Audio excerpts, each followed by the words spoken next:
اعوذ باللہ من الشیطان الرجیم بسم اللہ الرحمن الرحیم رب اشرح لی صدری ویسر لی امری واحلل عقدۃ من لسانی یفقہوا قولی رب زدنی علما رب زدنی علما رب زدنی علما کثیرا۔ جی دوستو، آج ہے جمعۃ المبارک، تاریخ ہے 22/7/2022 اور آج دن ہے کتاب رزم حق و باطل کی قسط نمبر 63 کا۔ اس کا موضوع ہے آج کی قسط کا تبوک کی مہم۔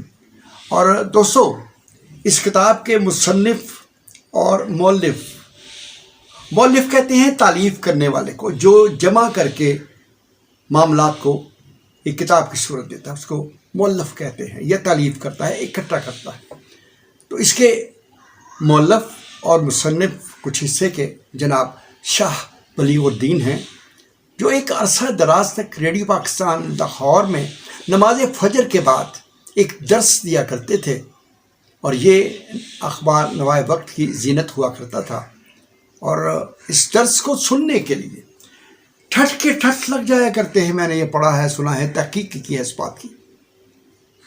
تو آئیے شروع کرتے ہیں کتاب رزم حق و باطل، مصنف اور مؤلف جناب شاہ بلیغ الدین، قسط نمبر 63، اور موضوع ہے جناب تبوک کی مہم۔ بسم اللہ الرحمن الرحیم۔ ابو عامر راہب اور اس کے ساتھیوں کے بہکانے میں آ کر کئی آدمی ایسے تھے جو بارگاہ نبی صلی اللہ علیہ وسلم میں عذر کر آئے تھے۔ تھوڑے ہی دنوں میں منافقوں نے اور بھی زیادہ ہاتھ پاؤں نکالنے شروع کیے۔ ان کا سد باب لازمی تھا۔ کوئی کام جو امت کے لیے فتنہ بن جائے، کوئی بھی کام برا جو امت کے لیے فتنہ بن جائے، اسے کچل دینا ہی بہتر ہوتا ہے۔ یہ معاملہ آج کا بھی ہے۔ حضرت عبداللہ بن حارثہ رضی اللہ تعالیٰ عنہ کی روایت ہے کہ حضرت طلحہ بن عبید اللہ کو اس فتنے کو مٹانے کے لیے بھیجا گیا۔ انہوں نے دیکھا کہ منافقوں میں بڑی زوردار سازشیں ہو رہی ہیں۔ ضحاک بن خلیفہ اور جانے کون کون اس میں شریک ہے۔ تو حضرت طلحہ نے مناسب سمجھا کہ ان سازشوں کا اڈا ہی ختم کر دیا جائے۔ چنانچہ دشمن ایمان سیلم یا سولیم جو بھی ہے کہ گھر کو جلا کر پھونک دیا گیا، تاکہ خطرے کا سد باب ہی ختم ہو جائے۔ ایک طرف یہ حال تھا اور دوسری طرف جہاد کا یہ عالم کہ عبداللہ بن مفصل مزنی، سالم بن عمیر، ابو علی عبد الرحمن، عمر باز بن ساریہ فرازی جیسے حق آگاہ ذیشان مست اور جانثار بارگاہ نبوی میں ایک دوسرے سے گلے مل کر رو رہے تھے۔ ہائے کیا موقع، جہاد کا موقع ہاتھ سے نکلا جا رہا ہے۔ ان کے دلوں سے آہوں کا دھواں اٹھ رہا تھا۔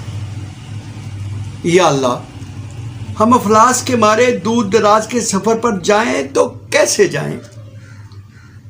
نہ سواری پاس، نہ ہتھیار، نہ کھانے پینے کا کوئی ٹھکانہ۔ نہ جائیں تو یہ کسی صورت ممکن ہی نہیں۔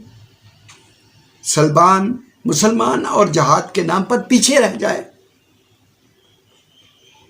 یہ کیسے ممکن ہے؟ اور تف ہے ایسی زندگی پر کہ جہاد پر بلایا جائے اور جہاد پر نہ جائے۔ وہ مسلمان ہی نہیں کہ جس کو جہاد پر بلایا جائے اور وہ جہاد پر نہ جائے۔ دل درد و غم میں ڈوبا ہوا تھا۔ آنکھوں سے آنسوں کی جھڑی لگی تھی کہ افلاس کیسے وقت پر آڑے آیا کہ عبداللہ بن مفصل اور ابو علا کو کہیں یامین بن کر عمر نفری مل گئے۔ اللہ کا یہ نیک اور گھر کا کھاتا پیتا اللہ اور اللہ کے رسول کا سچا شدائی تھا۔ انہوں نے اپنے دوستوں کو یوں پریشان دیکھا تو پوچھا، دوستوں کیا معاملہ ہے؟ تم سے صابر شاکر لوگ اور آنکھوں میں آنسو؟ کہنے لگے یہ کیا معاملہ ہے؟ ارے تم سے صابر شاکر لوگ اور آنکھوں میں آنسو؟ جواب ملا، ہم رسول اللہ صلی اللہ علیہ وسلم کی خدمت میں گئے تھے کہ غزوہ تبوک کے لیے ہماری سواری کا کوئی انتظام ہو جائے، مگر آپ صلی اللہ علیہ وسلم کے پاس کوئی سواری تھی ہی نہیں کہ ہمیں دے دیں، اور ہمارا حال تو تم جانتے ہو، بس اسی لیے ہی دل غمگین ہے کہ جہاد جیسی نعمت ہاتھ سے نکلی جا رہی ہے۔ یامین نے کچھ کھجوریں اور ایک اونٹنی انہیں دی۔ بس کچھ نہ پوچھئے کہ انہوں نے کیا پایا، جیسے ان کو 2 جہان کی نعمتیں مل گئی تھی، اور وہ پا کر اتنا خوش نہ ہوتا ہے اگر انہیں نعمتیں مل جاتی جتنے آج یہ خوش تھے، یہ دیوانے خوش تھے کہ ہمیں ایک اونٹنی اور کھجوریں مل گئی، جن کی شمشیر جہاں گیر جہاں داد ہوئی۔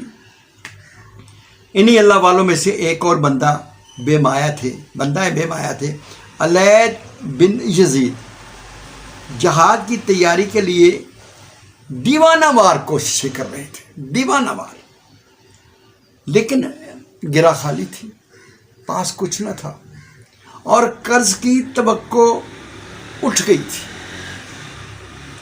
دل بیٹھتا تو آنسو منڈاتے، بیچارگی اور بے بسی کا احساس اور بڑھ جاتا۔ ایک رات اسی حال میں لیٹے اور کچھ دیر گئے، اٹھ بیٹھے، وضو کیا اور تہجد کے لیے کھڑے ہو گئے۔ نماز سے فارغ ہوئے تو دل اور بھی بھر آیا، بارگاہ الہی میں پیشانی ٹھیک دی، زاروں قطار روتے جاتے تھے اور گڑ گڑا کر عرض کیے جاتے تھے، اے اللہ تو نے جہاد کا حکم دیا ہے، اس کی ترغیب دی، لیکن مجھے اتنا بھی نہ دیا کہ تیرے رسول اللہ صلی اللہ علیہ وسلم کے ساتھ اس موقع پر نکل پڑوں۔ دیکھتا ہوں کہ تیرے رسول صلی اللہ علیہ وسلم کے پاس بھی کچھ نہیں ہے۔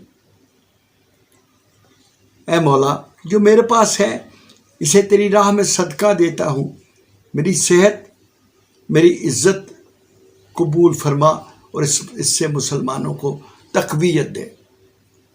بندہ مومن کا دل دعا مانگ کر کچھ ہلکا ہوا تو زمین پر پڑ کر سو گئے۔ صبح ہوئی تو مسجد نبی میں پہنچے۔ رسول اللہ صلی اللہ علیہ وسلم نے صفوں کی طرف دیکھ کر فرمایا، آج رات کا صدقہ کرنے والا کہاں ہے؟ سبحان اللہ۔ رسول اللہ صلی اللہ علیہ وسلم نے نماز فجر کے بعد صفوں کو دیکھ کر فرمایا کہ آج صدقہ کرنے والا کہاں ہے، مگر کوئی کھڑا نہ ہوا۔ مقرر ہوا، ارشاد مقرر ہوا، کہاں ہے صدقہ کرنے والا، کھڑا ہو جائے۔ علید کھڑے ہو گئے اور جو کچھ دل پر گزری تھی کہتے رہے۔ سب کچھ سن سکے تو کلیم پوش تخت نواز رسول اللہ صلی اللہ علیہ وسلم نے فرمایا کہ خوش ہو جاؤ اس ذات کی قسم جس کے ہاتھ میں محمد صلی اللہ علیہ وسلم کی جان ہے، بلا شبہ تیرا ہدیہ نیاز قبول کر لیا گیا۔ سبحان اللہ، سبحان اللہ۔ مسلمانوں کی دشمنی میں اس وقت منافق کھل کر سامنے آ گئے تھے۔ عبداللہ بن ابی دیوانہ وار کوشش کرتا پھر رہا تھا کہ مسلمان اس مہم پر نہ جائیں۔ مسجد نبی سے اللہ والوں کا قافلہ نکلا تھا اور مدینے سے ذرا اور الوداع میں جا ٹھہرا۔